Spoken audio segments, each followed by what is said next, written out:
खूब सुंदर सत्यवादी हरिश्चंद्र राजा की गाथा।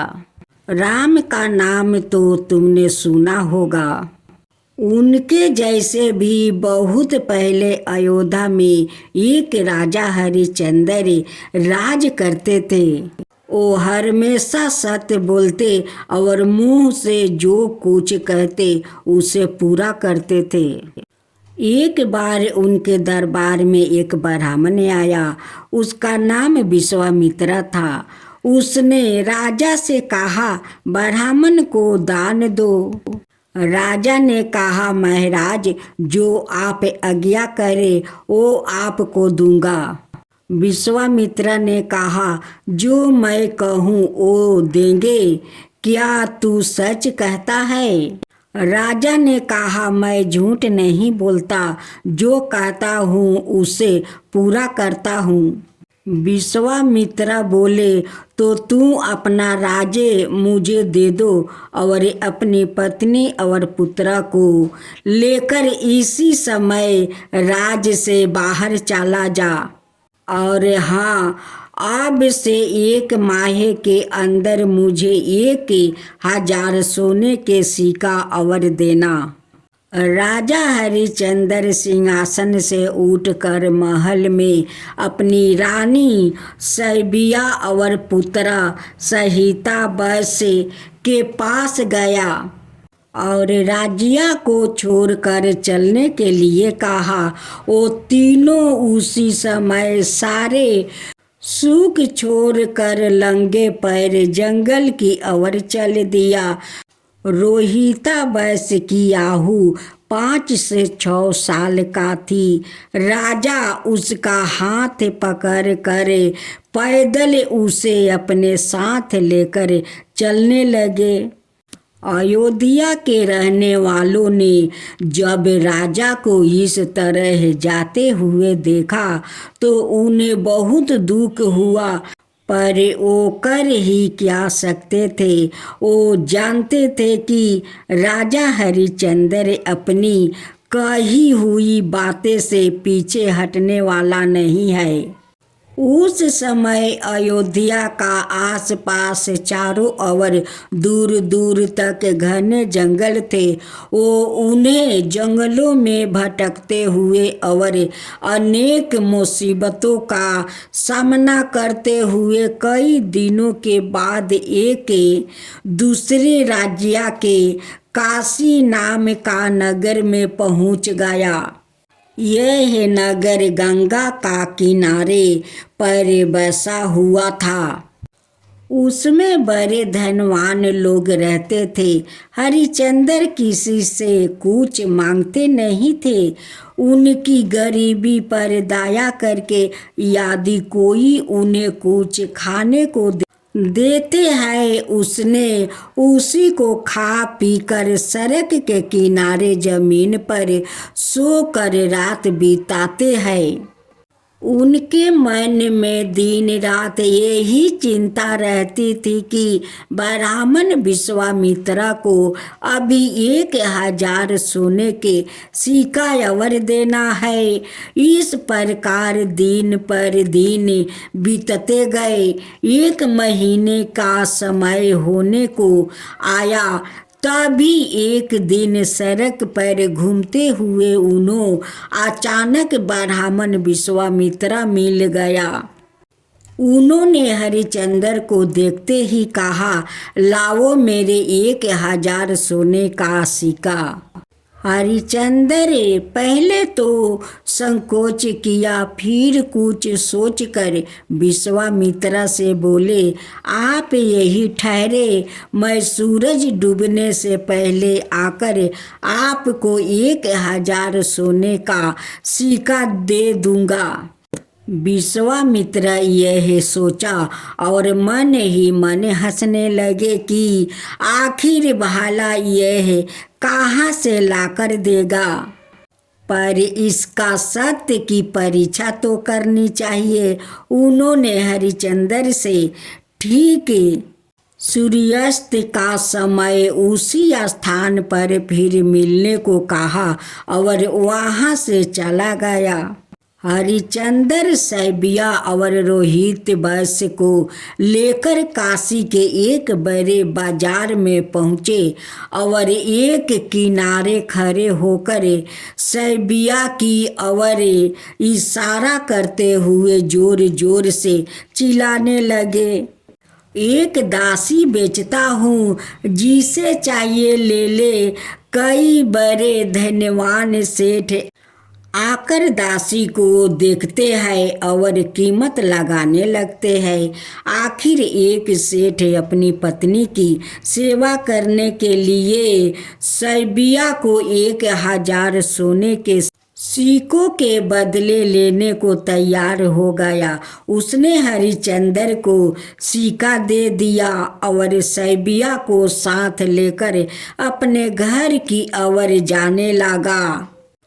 रोहिता बस को सेठ ने नहीं खरीदा, पर वो माँ को जाते हुए देखकर उसके पीछे पीछे भागा। सेठ उसे ले जाने को तैयार ना था, पर माँ की ममता नहीं मानी। सैबिया ने उसे विनती की कि यह भी मेरे साथ आपकी पत्नी की कुछ सेवा ही करेगा। आप जो कुछ खाने को देंगे उसी में हम दोनों गुजारा कर लिया करेंगे। सेठ का मन में दया आ गई। उसने रोहिता वैश्य को भी साथ ले चलने को कह दिया। हरिचंद्र अपनी पत्नी और पुत्र को सेठ के पीछे पीछे जाते देखते रह गया। जब वो आंखों से उलझ हो गया तब लौट कर फिर उसी स्थान पर आकर खड़े हो गया जहां उन्होंने विश्वामित्र से मिलने का वादा किया था। सूर्यास्त के समय विश्वामित्र वहां आए। हरिचंद्र ने उन्हें 1000 सोने के सिक्का दे दिया। अब हरिचंद्र बिल्कुल अकेले रह गया था। वो सोचने लगा, कहाँ जाऊं, क्या करूं। इसी सोच में टहलते टहलते वो गंगा किनारे शमशान घाट पर पहुंच गया। वहाँ उन्हें एक चंडाल मिला। वो शमशान घाट का ठेकेदार था। उसका काम मुर्दा जलाने का कर रहा था और वो वसूल करना और मुर्दे का शरीर पर से वस्तु भूषण उतार लेना। उसे एक ऐसे सेवक की जरूरत थी जो रात के समय शमशान में रह करे वसूली कर लिया करे। उसने हरिचंद्र को खाना, कपड़ा और मामूली वेतन पर सेवक का राख लिया।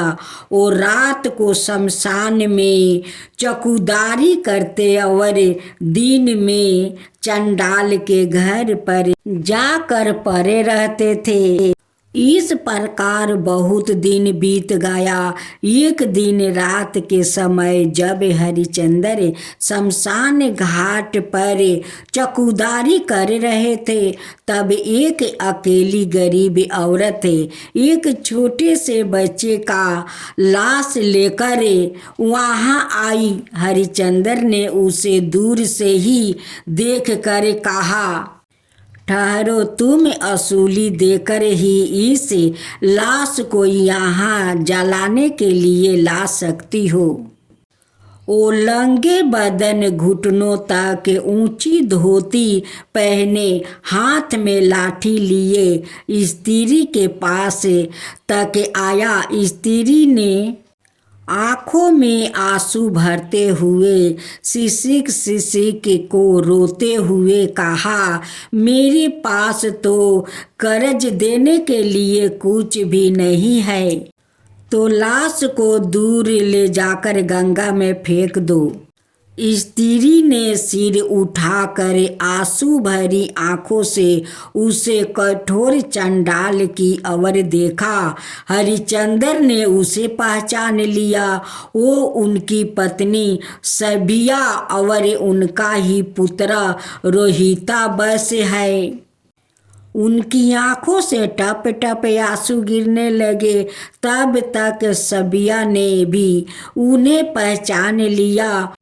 उसने उन्हें बताया, रोहिता साहु को सांप ने काट लिया है, इससे उसकी मृत्यु हो गई है। हरिश्चंद्र मन में बड़े बेचैन हो रहे थे, पर उन्होंने कहा, असूली की चोरी तो मैं नहीं करूँगा। वो रोहिता साहु के लाश को खुद अपने हाथों में उठाकर गंगा की धार में बहाने के लिए चल दिया। उस रात ठंड खूब पड़ रही थी। गंगा का जल बर्फ की तरह ठंडा था। हरिश्चंद्र ने जब लाश को बहाने से पहले गंगा जल में डुबाया तो उसमें कुछ जान सी आने लगी। तो 3 बार और डुबाने से रोहिता साहु ने आंखों खोल दिया। सांप के काटने से वास्तव में वो बेहोश हो गया था, मारा नहीं। ठंडा पानी शरीर पर लगने से उसकी बेहोशी दूर हो गई। वो दोनों रोहिता साहु को जीवित देखकर ऐसे खुश हुआ जैसे पहले उन्हें कोई कष्ट हुआ ही ना हो। शमशान के ठेकेदार ने जब यह सब सुना और उसे यह मालूम हुआ कि उसका सेवक इतना सच्चा है और ईमानदार है कि उसने पुत्र के लाश को भी बिना कर्ज लिए जलाने नहीं दिया, तो वो बहुत खुश हुआ।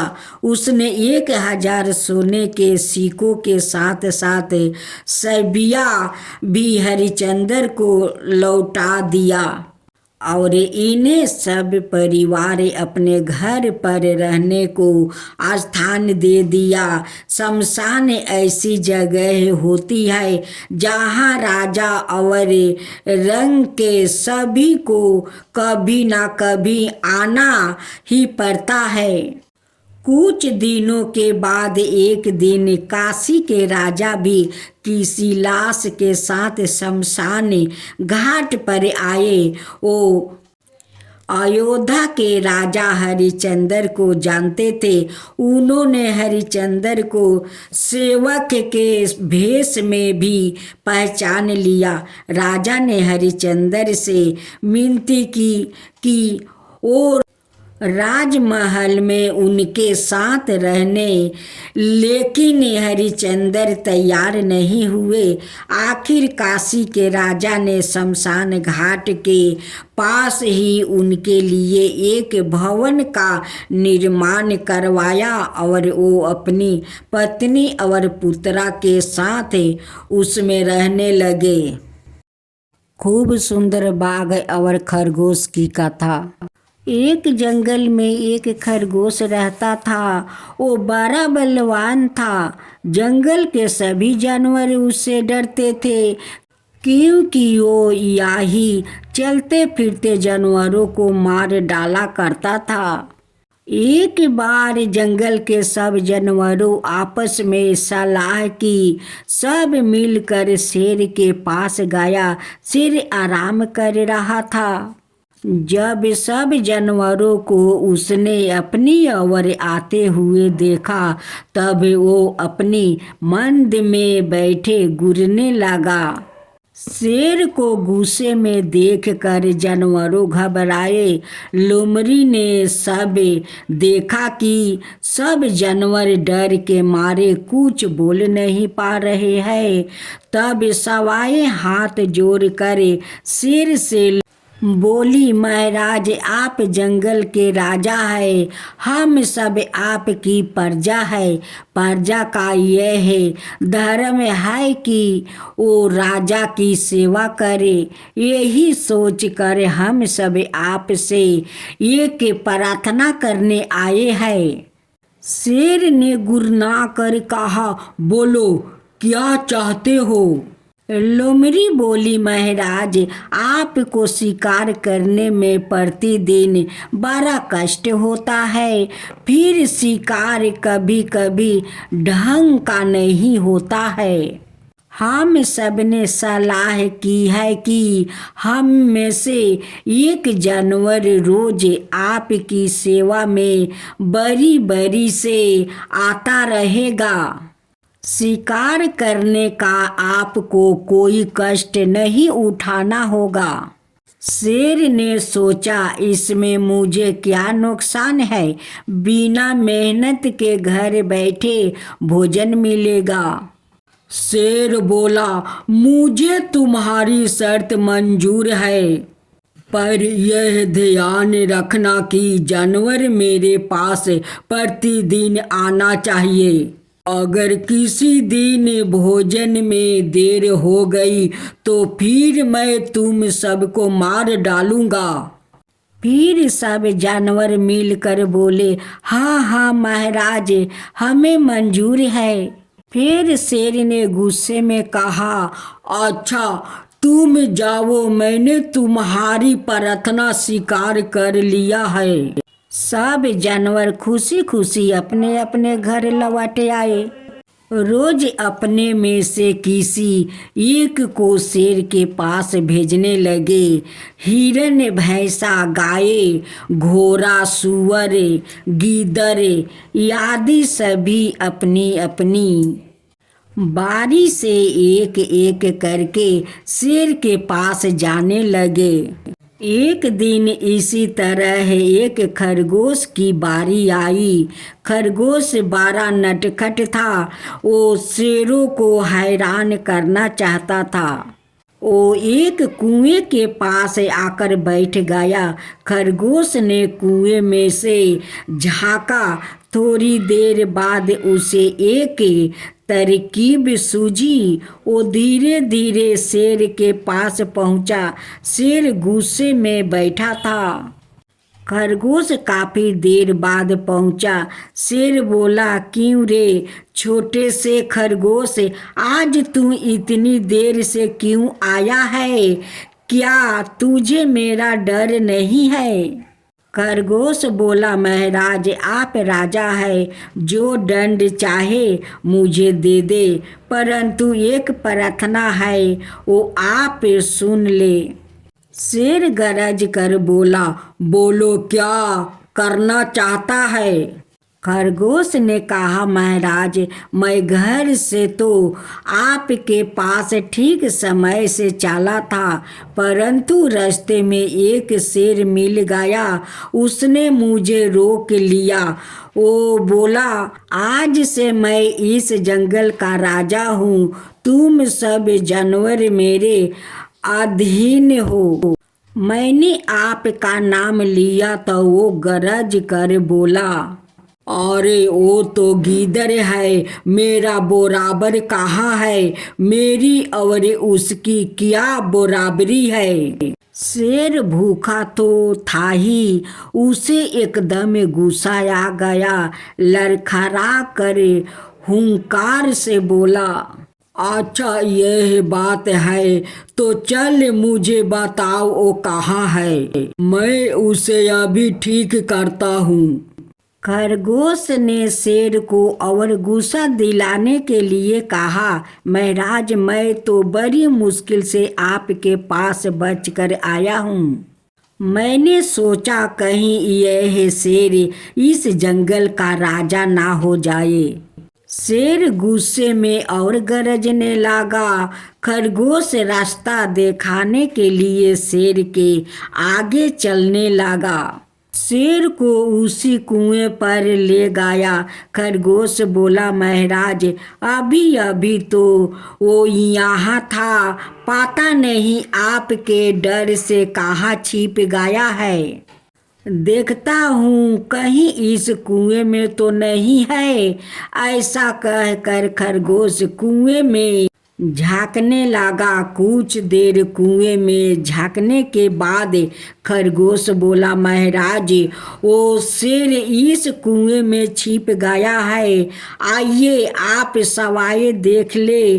शेर कुएं में झांकने लगा। कुएं के पानी में अपनी परछाई देखी। अपनी परछाई को उसने दूसरा शेर समझ लिया। वो गरज कर बोला, अच्छा तुमको अभी ठीक करता हूँ। कुएं में उसी की आवाज गूंजी और जो कुछ उसने कहा था वही उसने सुना। शेर को विश्वास हो गया कि मेरा दुश्मन शेर इसी कुएं में है, इसलिए वो झपट कर कुएं में कूद पड़ा और डूब कर मर गया। खरगोश खुश होकर घर लौटा।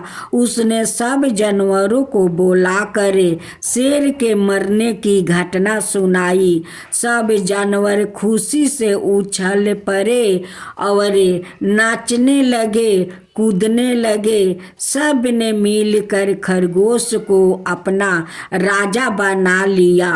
खरगोश ने सबको उपदेश दिया, जो काम ताकत से नहीं किया जा सकता है उसे अपना दिमाग द्वारा पूरा कर सकते हैं। मुसीबत के समय बुद्धि और दिमाग से काम लेना चाहिए। देवी भामती प्रसिद्ध पंडित शिरोमणि अश्वपति मिश्रा की साध्वी धर्म पत्नी थी। मिश्रा जी वेदांत दर्शन का धुरंधर विद्वान और एक तपस्वी ब्राह्मण थे। वेद व्यास ने वर्षों दिन तक तपस्या करके वेदांत दर्शन गणित की रचना की थी। विवाह से पूर्व ही मिश्रा जी इसके पठन पाठन और मनन में लाग गए थे। विवाह के समय उन्होंने अपने दाहिने हाथों से अपनी पत्नी का पानी ग्रहण किया था, किंतु उस समय भी उनके बाएं हाथों में यही वेदांत का पेन था।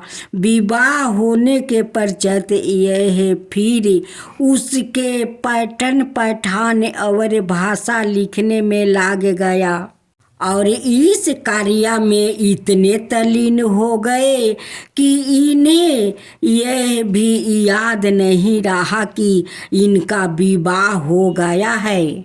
भामती भी साधारण स्त्री नहीं थी।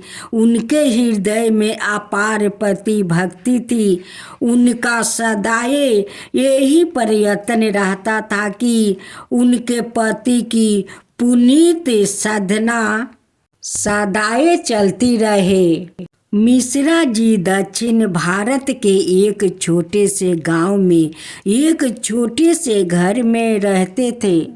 जिस कोठरी में अपना अध्ययन करते थे उसे इनकी पत्नी गोबर से लीप कर सदाए बड़ा स्वच्छ और सुंदर रखती थी।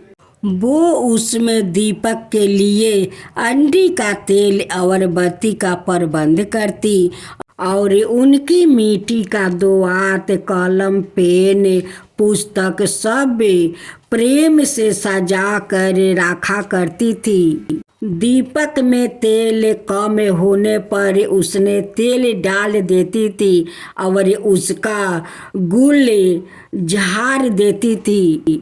मिश्रा जी हाथों में कलम लिए एकाग्रता से लिखते रहते। बीच बीच में पास बड़ी पोथियों का पेन उलट पलट कर पढ़ते थे।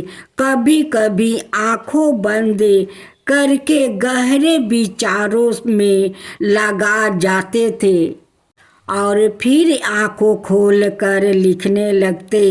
रात को पढ़ते पढ़ते जब या सो जाते तब वो पोथियों बांध कर रख देती।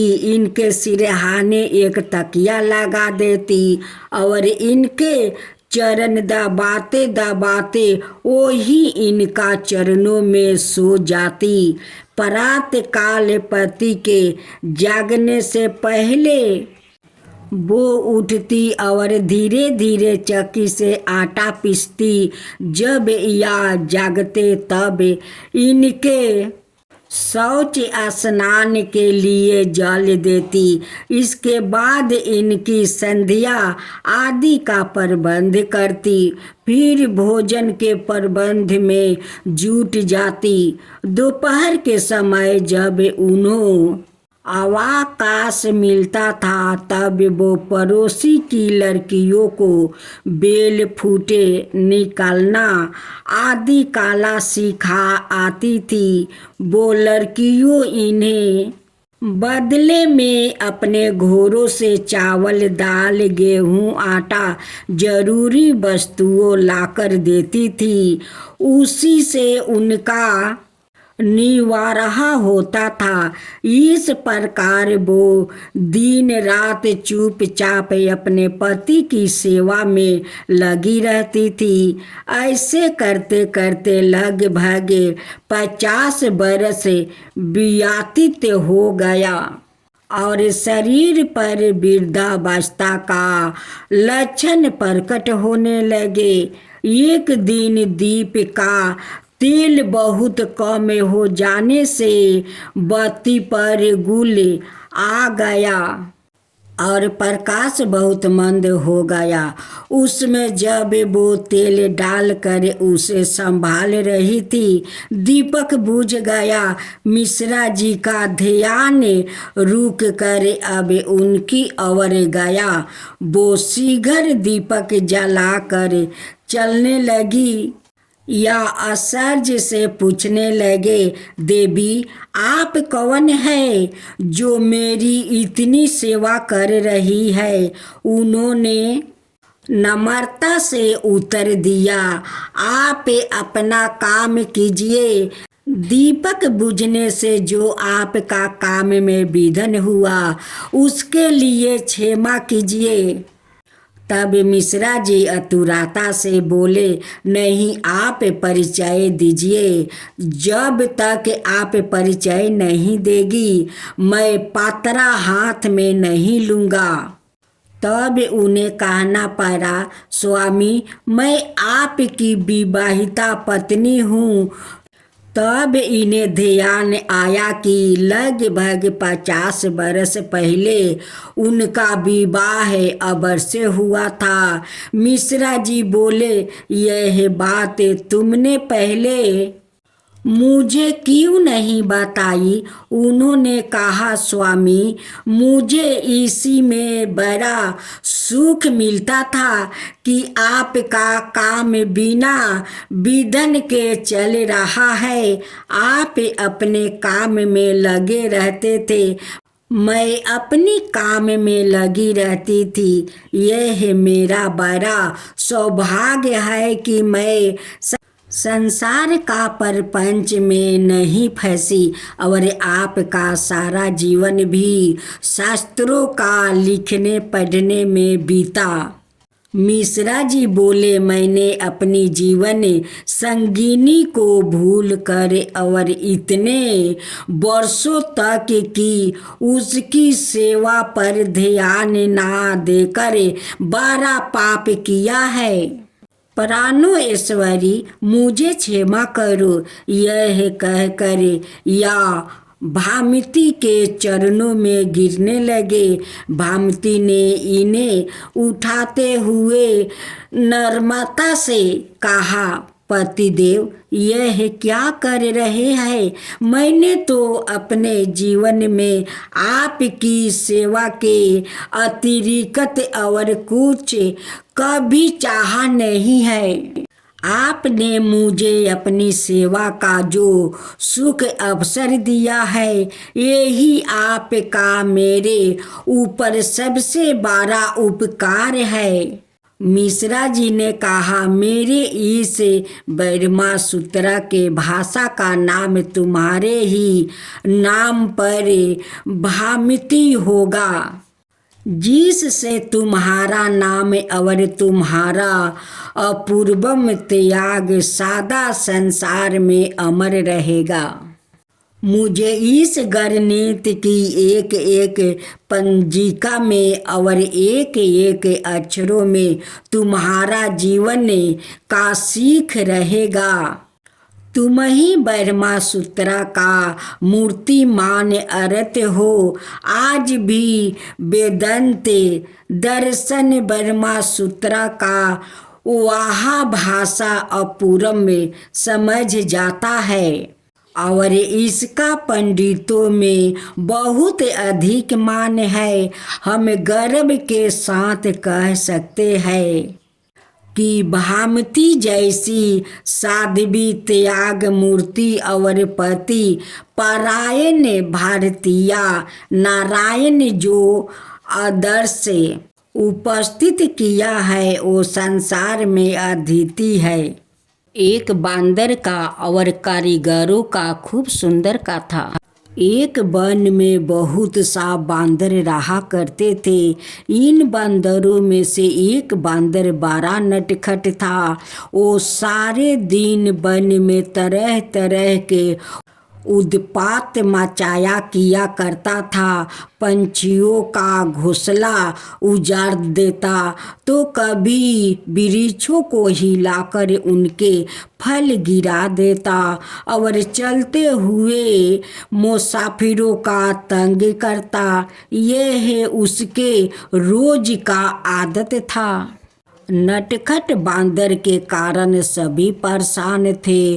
कुछ मुसाफिर बंदरों से परेशान आकर उसे पकड़ने की कोशिश भी की, परंतु बांदर बड़ा चालाक था। वो किसी तरह किसी का हाथ नहीं आता था।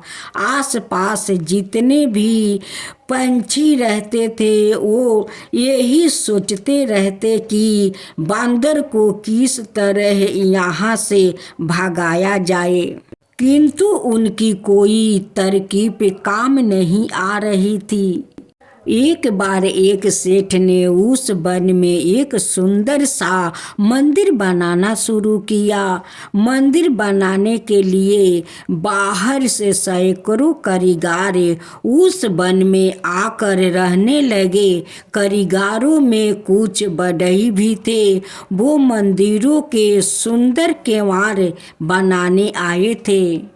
केवाड़ों के लिए बढ़इयों ने लकड़ी चीरना शुरू किया। नटखट बांदर पेड़ पर बैठकर रोज उन कारीगरों का काम देखने लगा। एक दिन दोपहर को बढ़ई खाना खाने चला गया। जाते हुए उन्होंने आधे चिरे हुए तख्तों में एक खूंटी ठोक दिया, जिसमें लवट कर लकड़ी वो चीरने में आसानी से हम लोग चीर सकते हैं। बांदर को दूसरों के कामों में दखल देने की आदत थी, इसलिए वो पेड़ से उतर कर उन लकड़ियों को टुकड़ों पर उछल कूद करने लगा। उसने बढ़इयों की आरा, हथियार, बसूली आदि सब चीजें इधर उधर फेंक दिया। फिर भी वो उछल कर उस तख्तों पर जा बैठा जिसमें खूंटी ठोकी थी। बांदर उस खूंटी को हिलाने लगा। खूंटी बहुत गहरी ठोकी थी, इसलिए काफी जोर लगाने पर हिला। बांदरों ने अपना पूरा जोर लगाया और उस खूंटी को उखाड़ लिया। खूंटी तो उखड़ गई, किंतु तख्तों के बीच में उस बंदर की पूंछ फंस गई। पोच को फंसते ही बंदर घिंचा। उसने बहुत कोशिश की पर पोच तख्तों में से नहीं निकली। बंदर तड़पने लगा। थोड़ी देर बाद बढ़ई लौटे तो उन्होंने उस नटखट बंदरों को चीखते हुए देखा। बढ़ई बांदर को देखकर बड़े खुश हुए। उन्होंने बांदर को खूब जी भर के पीटा और बांदर से कहा, बिना सोचे समझे जो दूसरों को काम में दखल देते हैं उनका यही हालत होता है। बंदर अपनी बेवकूफ़ी पर पछता रहा था। बांदर हाथ जोड़कर कहता है, कारीगरों भाई, अपना भूल पर मैं बहुत पछता रहा हूँ। आप लोग इस नटखट बांदर को क्षमा कर देना। कारीगरों कहता है कि देखो बांदर, किसी को काम में दखल अंदाजी नहीं करना चाहिए, खुद बाद में पछताना पड़ता है। हाँ कारीगरों भाई, अब हमारा भूल पर बहुत पछतावा हो रहा है। अब ऐसा कभी हम भूल नहीं करेंगे। आज अपना साथियों को मैं एहसास दिलाऊंगा कि कभी किसी को काम में दखल अंदाजी नहीं करना चाहिए, उसका परिणाम बहुत बुरा होता है। एक धोबी और गाधा एक कुत्ता का खूब सुंदर कथा। एक नगर में एक धोबी रहता था। उसके पास एक कुत्ता और एक गाधा था। कुत्ता धोबी के घर की रखवाली करता था और गाधा धोबी का कपड़े धोआ करता था। धोबी दोनों को समय से खाना दे देता था। गाधा कुत्तों को देखकर बहुत जलता था। वो मन में सोचा करता था कि ये कुत्ता बड़े आराम से खाना खाता है और मैं दिन रात मेहनत करके भी अपना पेट नहीं भर पाता हूँ। इससे तो यह अच्छा है कि धोबी के घर से भाग जाऊं। बेकार इतनी मेहनत यहाँ करनी पड़ती है। ऐसा सोचकर एक दिन गाधा धोबी के घर से भाग गया। परंतु गाधा जिस खेत में घुसता है उसी में उस पर मार पड़ती है। कोई भी उसे अपने खेत में नहीं चरने देता है। गाधा आराम से खाना चाहता था। एक दिन गधे को रास्ते में एक मरे हुए शेर की खाल मिल गई। गाधा बड़ा खुश हुआ। उसने उस खाल को ओढ़ लिया और खेतों की तरफ चल दिया। खेत का रखवालों ने गधों को नहीं पहचाना। वो उसे शेर समझने लगे और डर कर भागने लगे। गाधा मस्त होकर खेतों में चरने लगा। गाधा अपनी चालाकी पर बड़ा परेशान हो रहा था। अब उसे काम कुछ नहीं करना पड़ता था और खाना मुफ्त का मिल जाता है। दिन पर दिन वो मोटा होने लगा। एक दिन रात को गाधा एक खेत पर चर रहा था। पास में बस्ती थी। बस्ती में से किसी गधे ने रेंगना शुरू किया है। गाधा मस्त हो गया। उसके मन में भी रेंगने की आई। पेट भर चुका था। सुहानी रात थी, उसने ना रहा गया। वो बड़े जोर से रेंगने लगा और कुछ देर बाद उछलने कूदने लगा। गधे की आवाज सुनकर खेत के रखवालों चौके वो सब चुपके से खेत में घुस आए और असलियत का पता लगाने लगे। गधे को कुछ पता ना था, वो तो मस्त होकर नाच रहा था। उसके शरीर से शेर की खाल उतारी गई थी। गधा साफ नजर आ रहा था। खेत के रखवालों ने गधे को पीटना शुरू किया और इतना पीटा कि उसके हाथ पैर टूट गया। आधे मरे गधे को छोड़कर वो चला गया। कुछ देर बाद जब गधा को होश आया तब वो अपनी भूल पर पछताने लगा। गधा लंगड़ाता हुआ धोबी का घर पहुंचा।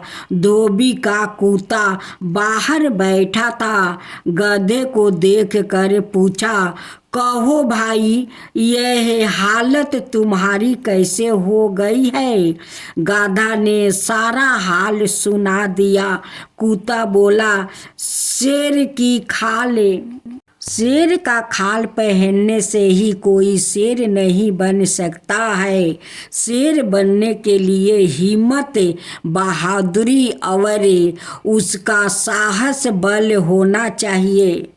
मित्रा, कभी किसी को धोखा नहीं देना चाहिए। जो परिश्रम करके खाता है वही इस संसार में सुखी होता है। यदि तुम मेहनत से अपना काम करते रहो तो आज तुम्हारा यह हाल नहीं होता। तुम भी मेरी तरह सुखी होते।